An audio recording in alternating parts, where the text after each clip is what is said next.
Bugungi kunda radikal guruhlarning da'volaridan biri musulmon kishi demokratik davlatda yashashi mumkin emas degan qarashdir. Hatto demokratiya kufr nizomi degan bir yoqlama savodsiz yondashuvga asoslangan ekstremistik g'oyani ham ilgari surmoqdalar. Biroz tafakkur qilgan inson bunday iddaolar nechog'lik asossiz ekanini tushunib yetadi. Gap shundaki, musulmon kishining dinga e'tiqod qilishiga siyosiy tuzumning mutlaq aloqasi yo'q. Payg'ambarimiz Muhammad alayhissalom risolatlarining mazmuni siyosiy da'vodan yiroq edi. Payg'ambarlikdan murod insoniyatni hidoyatga yo'llash ekanini uncha diniy savodi bo'lmagan inson ham yaxshi anglaydi.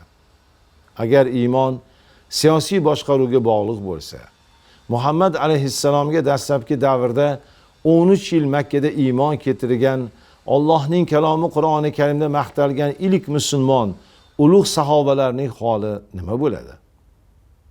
E'tiborli jihati, radikal guruhlar demokratiya haqidagi da'volarni musulmon aholi orasida tarqatmoqdalar. Keling, demokratik davlatda yashayotgan musulmon iborasini so'zma-so'z tahlil qilaylik. Demokratiya so'zi grekcha demos, xalq so'zidan kelib chiqqan, kratos hukumat, xalq hokimiyati ma'nosini bildiradi. Uning ikki muhim jihati mavjud.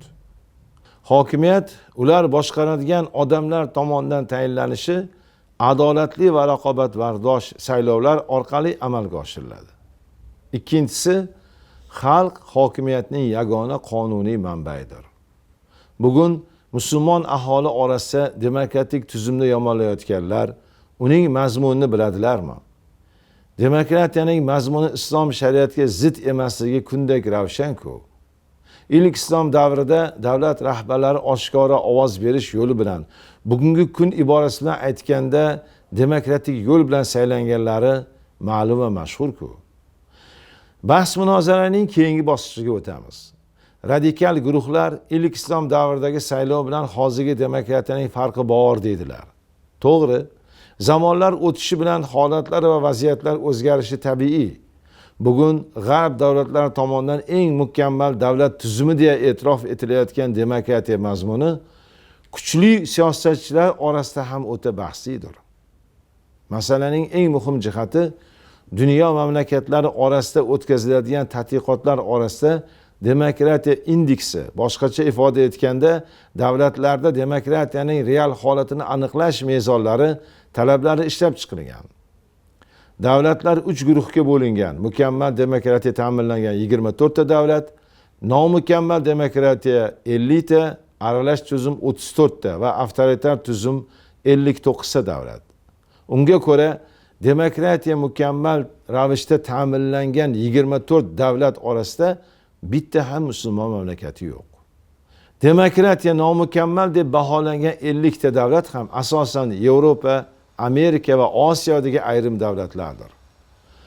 Dunyodagi 57 musulmon davlatini demokratiyani kashf etganlarning o'zi bu davlatlarda mukammal va yoki chala bo'lsa-da demokratiya yo'q deb baholayotgan ekan, unda radikal guruhlarning musulmon mamlakatlar aholisi orasida demokratiya kufr deb ayyuhannos solishlari naqadar mantiqsizlik, ilmsizlik va johillik ekanini anglash mumkin. Masalaning yana bir jihati, biz e'tiqod qiladigan ahli sunna va jamoa aqidasi, Maturidiya ta'limotiga ko'ra, iymon ikki qismdan, dil bilan ishonish va tili bilan shu ishonchga iqror bo'lishni tasdiqlashdan iboratdir. Sunniylik aqidasi ulamolarining e'tirofiga ko'ra, iymonning kishi iymoni mukammal yoki noqis bo'lishining siyosatga va siyosiy boshqaruvga, u demokratiyami, avtokratiyami, qaysi shaklda bo'lmasin, mutlaqo aloqasi yo'q. Musulmon kishining demokratik davlatda yashashi masalasini ko'tarayotgan kimsalar na siyosat, na shariat ilmini egallagan chala savod, johil kimsalardir.